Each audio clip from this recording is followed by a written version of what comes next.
Dearest friends of Vale Keep, we have accomplished so much in the past few days. All of the books, journals, and periodicals have been removed from the shelves of the scriptorium, and the archiving process has started, and with Lady Zelda leading this endeavor, I am confident it is in good hands. She has given us a list to sort by, and with this list will separate each item into many categories and then subcategories.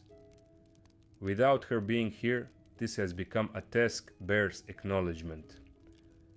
Our trusted friend Valdimar has again been assisting her, and I am pleased that the language barrier has now been overcome little by little.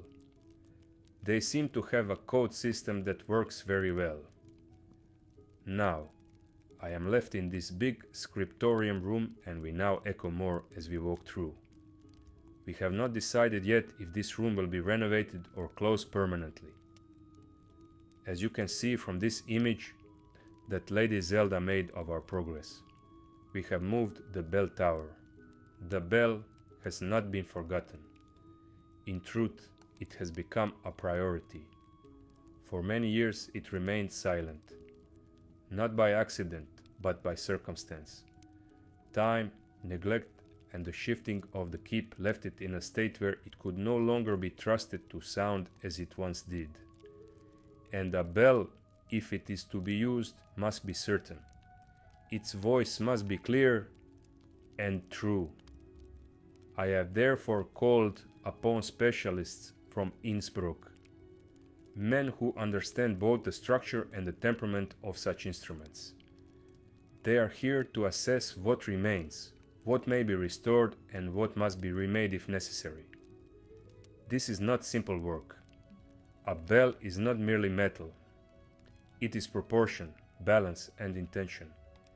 If any of those are lost, its voice is lost with it. Once restored, it will ring again, not as it did before, but as it must now. Across the valley, across the water, into the fields and beyond the walls, it will carry. And when it does, it will not simply mark the hour. It will announce that Vale Keep is no longer in silence, that what was set aside has been brought forward again. A signal, perhaps, of what comes next.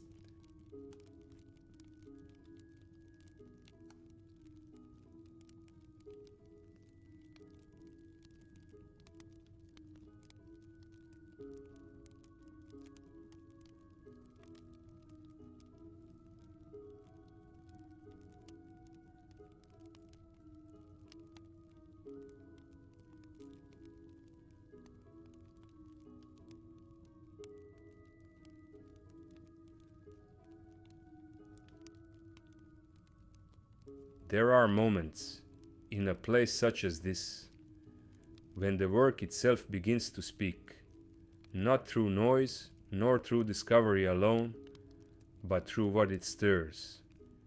These changes, the removal, the clearing, the opening of what was long closed, have done more than alter the structure of Vale Keep. They have an unsettled memory, not in a disruptive way, but in a manner I had not anticipated. There are thoughts now returning to me, things I have not considered in years, in decades, perhaps even in centuries. Not because they were hidden, but because there was no reason to look for them. Until now. It is a curious thing to stand within the same walls and yet see them as though for the first time. To walk corridors you have known intimately and find that they no longer present themselves in the same way.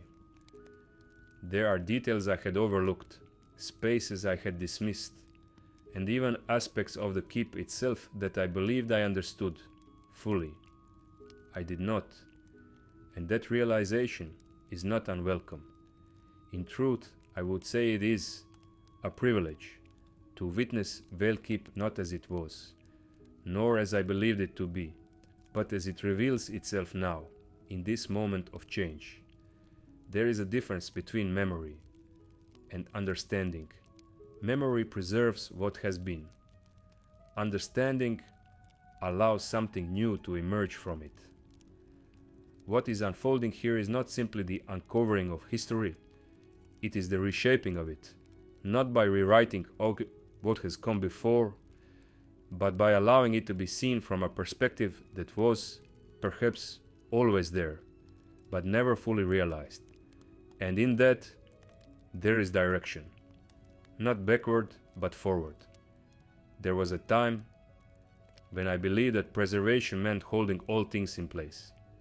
That to protect something, one must keep it as it was, unchanged, untouched. I no longer hold that view. There are things that must remain. Yes, but there's also things that must be released, so that what truly matters may endure. In this process, I have come to understand something I had not allowed myself to consider.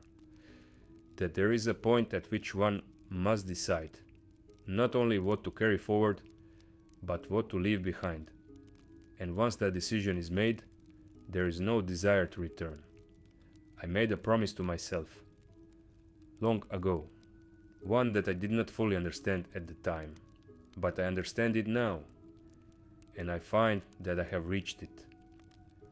Not by seeking it, but by allowing what is before me to change. There is no need to look back in the way I once did. What remains is sufficient, and what lies ahead is already beginning to take form. There are moments when the silence speaks louder than truth, when what remains unseen is far more revealing than what stands before us in this moment of time. It is not about what we may have lost, but it is about what we have gained. This is what one takes going forward in life.